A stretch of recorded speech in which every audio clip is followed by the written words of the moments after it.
आज नया टॉपिक पढ़ाते हैं, trigonometry ratio of some specific angle, है ना। Trigonometry ratio of 45 degree. तो 45 डिग्री साइन 45 डिग्री का वैल्यू क्या होता है, कॉस 45 डिग्री वैल्यू क्या होता है, और टेन 45 डिग्री का वैल्यू क्या होता है, उसको हम लोग फाइंड करते हैं। उसको हम कैसे निकालते हैं कि साइन 45 डिग्री का जो वैल्यू होता है 1/रूट होता है, तो उसको हम लोग कैसे फाइंड करते हैं, ठीक है ना। तो देखिए ये एक राइट एंगल ट्रायंगल है। ट्रायंगल जो आपको दिखाया गया है वो कैसा ट्रायंगल है, राइट एंगल ट्रायंगल है। ये 90 डिग्री है और 90 डिग्री के अपोजिट साइड जो होता है वो हाइपोटेनियस होता है। और इस एंगल सी के opposite angle perpendicular angle A के अपोजिट एंगल जो साइड जो होता है वो बेस कहलाता है। तो आइए हम लोग इस ट्रायंगल के बारे में कुछ लिख लेते हैं, विवरण कर लेते हैं कि इन triangle ABC is right angled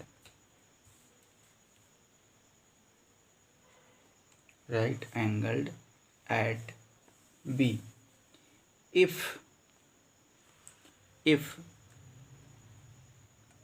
one angle is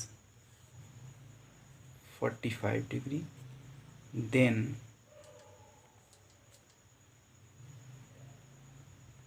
other angle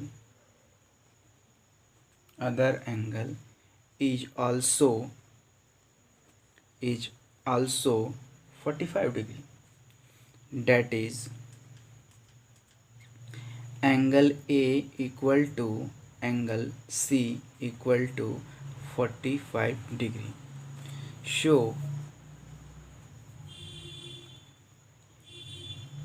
AB equal to BC, side AB equal to side BC।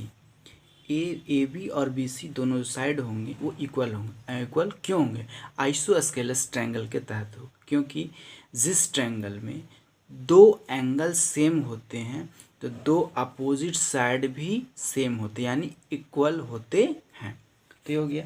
तो suppose AB equal to BC, यानी A यूनिट हो गया आपका। लेट मान लिया कि आपका AB साइड AB और BC जो है वो A यूनिट है, A है तो A भी A यूनिट होगा। अब आइए, जब हमको परपेंडिकुलर पता चल गया और बेस पता चल गया तो हम हाइपोटेनियस फाइंड कैसे करेंगे। हाइपोटेनियस फाइंड करने का फार्मूला होता है परपेंडिकुलर का स्क्वायर प्लस बेस का स्क्वायर इक्वल टू, तो हाइपोटेनियस क्या है, AC का whole square equal to AB का होल स्क्वायर प्लस BC का होल स्क्वायर। तो AB मेरे पास कितना है, A यूनिट, प्लस BC भी A यूनिट है, तो AC का होल स्क्वायर क्या फाइंड हो गया, AC इक्वल टू 2A²। ये 2 कहाँ से आया, तो A² प्लस A², ये दोनों को ऐड किए तो 2A² हो गया। तो AC क्या हो गया, √2A यूनिट। ये आपका हाइपोटेनियस फाइंड हुआ, √2A यूनिट। ठीक है। तो जब हमको हाइपोटेनियस पता चल गया, बेस पता चल गया और परपेंडिकुलर पता चल गया, तो अब हम फाइंड करेंगे कि साइन 45 डिग्री क्या होता है। तो हम लोग पढ़े हैं पिछले क्लास में कि sine theta equal to P/H, यानी perpendicular by hypotenuse, perpendicular by hypotenuse. तो परपेंडिकुलर क्या है, AB, परपेंडिकुलर क्या है AB, और बेस क्या है, बेस क्या है C। तो ये किस एंगल पे है, तो एंगल C, यानी ये 45 डिग्री पे है। इस एंगल C पे है। हाँ, एंगल A का जब हम परपेंडिकुलर पूछेंगे तो चेंज हो जाएगा। अभी हमने काम कर रहा है जो किस पे काम कर रहे हैं हम लोग, एंगल C पे काम कर रहे हैं। तो एंगल C का ये वैल्यू हो गया जो परपेंडिकुलर AB है और BC है। इस एंगल और इस एंगल में परपेंडिकुलर और बेस में सभी बच्चे को बहुत प्रॉब्लम होते हैं। क्या, उनको ये पता नहीं चल पाता है कि इस एंगल का परपेंडिकुलर कौन है और इस एंगल का परपेंडिकुलर कौन। दोनों एंगल में परपेंडिकुलर चेंज हो जाते हैं और बेस भी चेंज हो जाते हैं। चलिए, तो हम साइन 45 डिग्री एंगल सी पे निकाल रहे हैं। तो साइन 45 डिग्री, तो ए बी कितना था, ये यूनिट था, और √2 ए यूनिट, एच जो था वो क्या था, ए सी था, एन ए से ये कट गया तो क्या हो गया 1/√2 साइन थीटा, यानी थीटा हम इसको मानते हैं एंगल सी को। अभी साइन 45 डिग्री एंगल सी पे ही साइन 45 डिग्री, तो हम क्या लिखेंगे 1/√2। तो ये 1/√2 कैसे आया पता चल गया। आइए अब हम लोग पता करते हैं कि cos 45 डिग्री का वैल्यू क्या होता है। तो cos थीटा हम लोग पिछले क्लास में पढ़े हैं कि बेस बाई हाइपोटेनियस। तो थीटा यानी एंगल सी पे बात हो रहा है, तो एंगल सी का बेस क्या है, बी सी, और हाइपोटेनियस तो ए सी है। तो बी सी का वैल्यू ए यूनिट और बी सी का value √2 a unit, a unit से ए यूनिट कट गया तो बचा क्या 1/√2। तो cos 45 डिग्री एंगल सी पे, एंगल सी कितना है 45 डिग्री, तो cos 45 डिग्री 1/√2, ये आपका वैल्यू हो गया cos 45 डिग्री का। अब पता करते हैं कि tan 45 डिग्री का वैल्यू क्या होता है।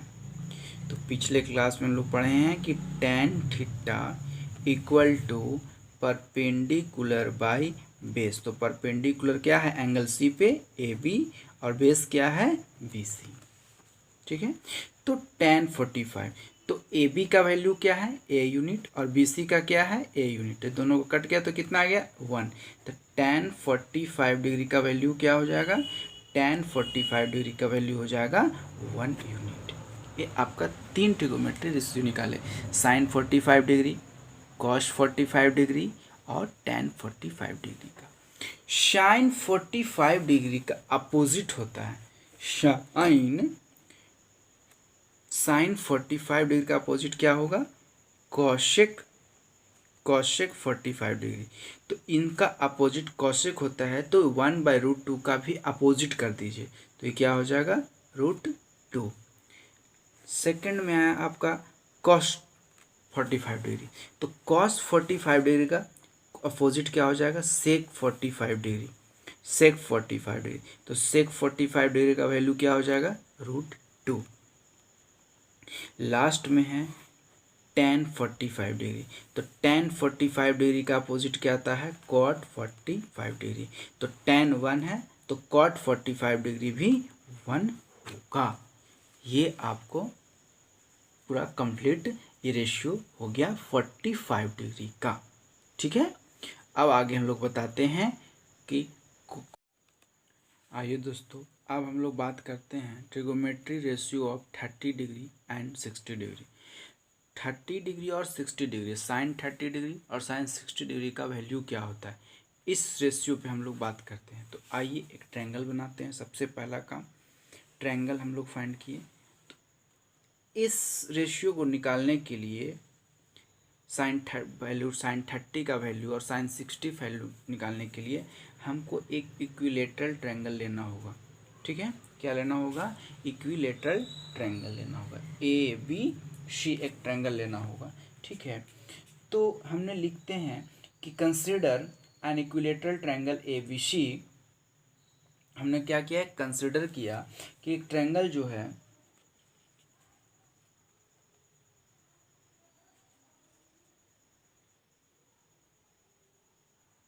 consider an equilateral triangle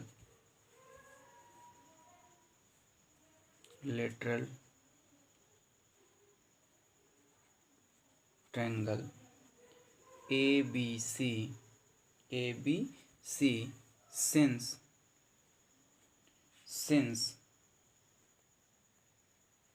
each angle in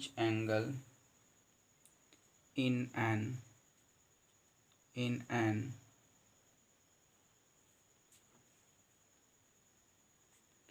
equilateral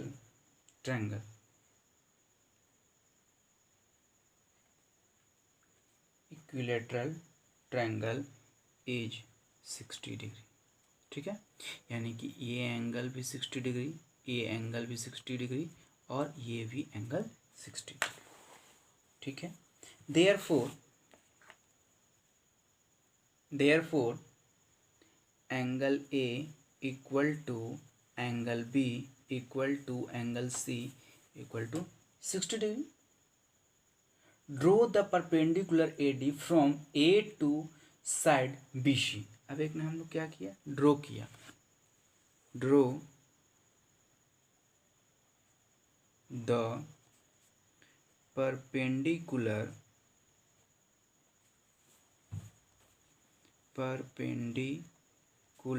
A D, एक लाइन ड्रॉ किया परपेंडिकुलर ए डी, है ना, ए डी पे परपेंडिकुलर पर ड्रॉ किया। A D from A to the side B C, side B सी पे किया। ठीक है, तो हमने किया तो ये 60 डिग्री है, तो ये क्या हो जाएगा, ये एंगल 30 डिग्री, तो ये एंगल भी क्या होगा 30 डिग्री, ये 60। ठीक है, तो 60 और 30 90, तो ये क्या हो गया 90 डिग्री, ये भी क्या हो जाएगा 90 डिग्री। ठीक है, तो आइए पढ़ाते हैं। Now triangle A B D congruent triangle A C D. क्यों, अब ये ए सी डी कॉन्ग्रुएंट क्यों हुआ, है ना, तो सबसे पहला पॉइंट क्या है कि B D equal to D C, ये और ये दोनों क्या हो जाएगा, इक्वल हो जाएगा। B D equal to D C, पहला पॉइंट।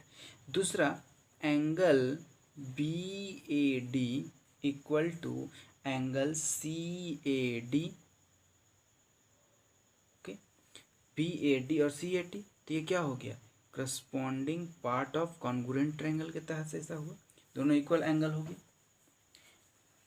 तो अब जो हमने ये लाइन माना तो क्या हो गया, तो अब ये हमारा बी ए डी 30 हो गया, ये भी 30 हो गया, तो ये कॉन्ग्रुएंट हुआ।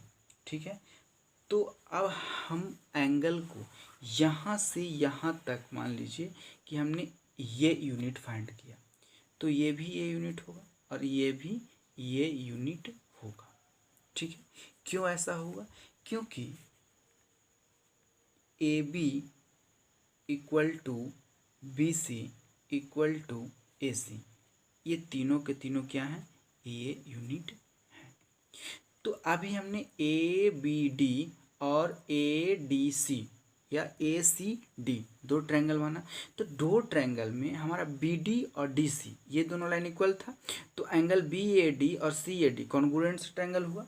जब ये कॉन्ग्रुएंट ट्रायंगल हुआ, अब कॉन्ग्रुएंट क्यों हुआ, तो देखिए किसी भी कॉन्ग्रुएंट करने के लिए ट्रायंगल साइड, एंगल और साइड को इक्वल होना चाहिए। तो देखिए बी ए बी और बी सी, दो ट्रायंगल में ए बी और बी सी एंगल इक्वल हो गया, फिर आपका ए डी कॉमन पॉइंट हो गया, बी डी और डी सी करस्पॉन्डिंग साइड से ए इक्वल हुआ, यहाँ तक कोई दिक्कत नहीं। तो आपका B A B C A C equal to ये यूनिट हुआ। ठीक है, तो आपका ये जो एंगल है वो कितना है 60 डिग्री है। तो देखिए ये आपका हाइपोटेनियस हो गया इस एंगल के लिए, तो इस एंगल के लिए आपका ये क्या हो गया हाइपोटेनियस। तो बी डी क्या होता, सबसे पहला पॉइंट हम ये हाइपोटेनियस ले ली, तो बी डी क्या हो जाएगा, तो जब ये बी डी को निकालेंगे, बी डी इक्वल टू क्या हो जाएगा 1/2 B C, 1/2 B C, 1/2 B C. तो हमारा बी डी कितना फाइंड कर लेंगे, बी डी मेरा हो जाएगा 1/2 ए, 1/2 ए, यानी कि आपका ये हो गया 1/2 a/2 हो गया। तो आपका हाइपोटेनियस ए, तो परपेंडिकुलर फाइंड करना होगा।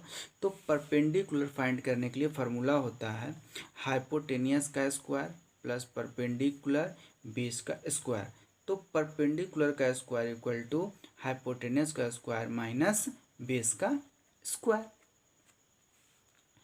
तो आपका हाइपोटेनियस जो है वो ए स्क्वायर है, बेस जो है a/2 का होल स्क्वायर है, equal to a square minus a square by 4, यानी कि आपका परपेंडिकुलर जो आया वो कितना आ गया 3a² / 4, यानी p हो गया √3/2a। आइए बच्चों, ये यहाँ रूट आएगा तो √3, a² से स्क्वायर कैंसिल हो जाएगा तो a बचेगा, तो √3 हो गया, बाई 4 का स्क्वायर कीजिए, 2 का स्क्वायर कीजिएगा तो 4 होता है, तो ये 2 आ गया।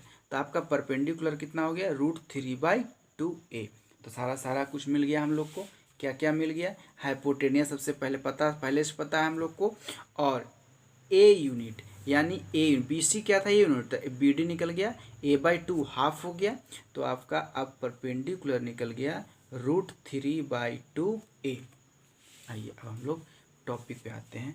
तो सबसे पहला टॉपिक हमारा है कि साइन 60 डिग्री का वैल्यू क्या होता है। साइन 60 डिग्री का वैल्यू क्या होता है, तो हम लोग पढ़ चुके हैं क्या कि साइन थीटा क्या होता है, परपेंडिकुलर बाय हाइपोटेनियस। तो परपेंडिकुलर क्या है, तो इस एंगल बी पे, एंगल बी का परपेंडिकुलर कौन है, ये, और ये हाइपोटेनियस 90 डिग्री का अपोजिट साइड हाइपोटेनियस। तो परपेंडिकुलर हो गया AD, परपेंडिकुलर हो गया AD बाई AB। तो साइन 60 डिग्री, तो AD कितना हो गया, √3/2, और AB A यूनिट, यहाँ भी A यूनिट हो गया, तो ये क्या हो गया, √3/2, और A से A क्या हो गया, कैंसिल। तो साइन 60 डिग्री √3/2 ये हो गया। अब आइए हम लोग पता करते हैं कि cos 60 डिग्री का वैल्यू क्या होता है। तो cos थीटा हम लोग पिछले क्लास में पढ़ चुके हैं कि बेस बाई हाइपोटेनियस होता है। तो एंगल बी जो 60 डिग्री है उसका हाइपोटेनियस और बेस क्या है, तो बेस आपका क्या है, BD, और हाइपोटेनियस है AB। तो BD क्या होता है, a/2, और AB कितना है, A यूनिट है, ठीक है। तो आपका cos 60 डिग्री का वैल्यू क्या हो जाएगा, a/2a, A से A कैंसिल कर दीजिए, तो cos 60 डिग्री का वैल्यू हो गया 1/2। आइए लास्ट में आता है tan 60 डिग्री। tan 60 डिग्री का वैल्यू क्या होता है, तो tan थीटा हम लोग पिछले क्लास में क्या पढ़े हैं, tan थीटा होता है परपेंडिकुलर बाई बेस। तो आपका परपेंडिकुलर कौन है, AD, बेस क्या है, BD, बेस क्या है, BD, ये आपका BD बेस है। तो AD कितना हमने निकाला है, √3/2a, और BD कितना निकाला है, a/2। इसको जब सॉल्व कीजिएगा तो ये क्या हो जाएगा, √3/2a इंटू a/2/a। तो a से कैंसिल हो गया, a से, और ये 2 से 2 कैंसिल हो गया। तो tan 60 डिग्री का वैल्यू हो गया tan 60 डिग्री का वैल्यू हो गया √3। और इसी का सब अपोजिट होता है, इसी का हम लोग अपोजिट अब पता करेंगे क्या होता है। तो साइन का अपोजिट होता है कॉसेक, साइन का अपोजिट क्या होता है, कॉसेक थीटा। कॉसेक 60 डिग्री, तो साइन का अपोजिट कर दीजिए, तो ये क्या हो जाएगा, 2/√3। कॉस का अपोजिट होता है सेक, तो सेक 60 डिग्री का वैल्यू कितना हो जाएगा, 2। और tan का अपोजिट होता है कॉट, कॉट 60 डिग्री का वैल्यू होता है 1/√3, 1/√3। अब आइए हम लोग पता करते हैं कि साइन 30 डिग्री का वैल्यू क्या होता है। तो अभी हम लोग रेशियो पीछे पढ़ चुके हैं, ट्रायंगल भी बना चुके हैं। तो इस तरह का ट्रायंगल था ABC और ये D, ये आपका 60 डिग्री था, इसका वैल्यू था a/2 √3/2a एंड a, ये आपका 30 डिग्री का। तो यहाँ पे एक बात चेंज करने यहाँ पे होगा, क्या चेंज होगा, अभी हम लोग परपेंडिकुलर जो मान रहे हैं तो AB था, तो जिस साइड पे एंगल बनता है वो क्या बन जाता है, बेस। समझे। जिस साइड पे एंगल बनता है वो क्या बन जाता है, बेस। तो अभी हमारा AD क्या है, बेस है, और BD क्या है, परपेंडिकुलर है। तो आइए अब हम लोग बात करते हैं कि साइन 30 डिग्री का वैल्यू क्या होगा। तो साइन, अब ये थीटा हम 60 को मान रहे हैं, तो साइन अल्फा, तो साइन अल्फा क्या हो गया, परपेंडिकुलर बाय हाइपोटेनियस। अब परपेंडिकुलर क्या बन गया, BD, BD by AB, hypotenuse में कोई चेंजिंग नहीं, AB। तो आपका BD क्या है, A/2, A/2, और आपका A क्या है, AB क्या है, A यूनिट। तो साइन 30 डिग्री, इसको चेंज कीजिएगा तो ए से ये कैंसिल हो गया, तो ये हो गया 1/2। साइन 30 डिग्री का वैल्यू क्या हो गया, 1/2। आइए नेक्स्ट में कॉस 30 डिग्री का वैल्यू। तो कॉस 30 डिग्री का वैल्यू क्या होता है, तो हम लोग कॉस अल्फ़ा, हम लोग 30 डिग्री को हम लोग क्या माना है, अल्फ़ा। तो कॉस अल्फ़ा क्या होता है, बेस बाई हाइपोटेनियस। तो यहाँ पे बेस चेंज हुआ, बेस अभी क्या हो गया है, AD, और हाइपोटेनियस में कोई चेंजिंग नहीं। तो AD क्या है, √3/2a, √3/2a, ए भी ए था, तो ए से ए कैंसिल हो गया, तो ये क्या बन गया, √3/2। तो कॉस 30 डिग्री का वैल्यू क्या हो गया, √3/2। कॉस के बाद का नंबर आता है टेन थीटा, टेन 30 डिग्री। तो टेन 30 डिग्री का वैल्यू क्या होता है, आइए। तो tan alpha equal to perpendicular by base. तो आपका परपेंडिकुलर क्या है, यहाँ पे परपेंडिकुलर है BD बाई AD। तो BD कितना है, A/2, और BD कितना है, √3/2a। तो सबसे पहले A से A उड़ाइए, चेंज कीजिए इसको, चेंज जब कीजिएगा तो ये हो जाएगा √3/2, टू तो √3 हो गया, इसको चेंज कीजिएगा तो ये क्या हो जाएगा, ऊपर चला जाएगा, है ना। तो 2 ऊपर चल जाएगा और रूट क्या रह जाएगा, नीचे रह जाएगा, इनटू 1/2। तो 2 से 2 कैंसिल हो गया। तो टेन 30 डिग्री का वैल्यू क्या हो जाएगा, 1/√3, 1/√3। आइए अब हम लोग बात करते हैं अपोजिट का। 3 निकालते हैं हम लोग, फाइंड कितने करते हैं, साइन, कॉस और टेन। ये 3 फाइंड करने के बाद 3 हमें अपोजिट में मिल जाता है। साइन का अपोजिट कॉसेक, साइन का अपोजिट कॉसेक। तो कॉसेक 30 डिग्री, कॉसेक 30 डिग्री का वैल्यू क्या हो जाएगा, 2। कॉस का अपोजिट सेक, तो सेक 30 डिग्री का वैल्यू क्या हो जाएगा, 2/√3। और कॉट 30 डिग्री का वैल्यू क्या हो जाएगा, जो टेन 30 डिग्री का वैल्यू 1/√3 है, तो कॉट 30 डिग्री का वैल्यू √3 हो जाएगा। चलिए दोस्तों, आज का टॉपिक यहीं पे समाप्त करते हैं।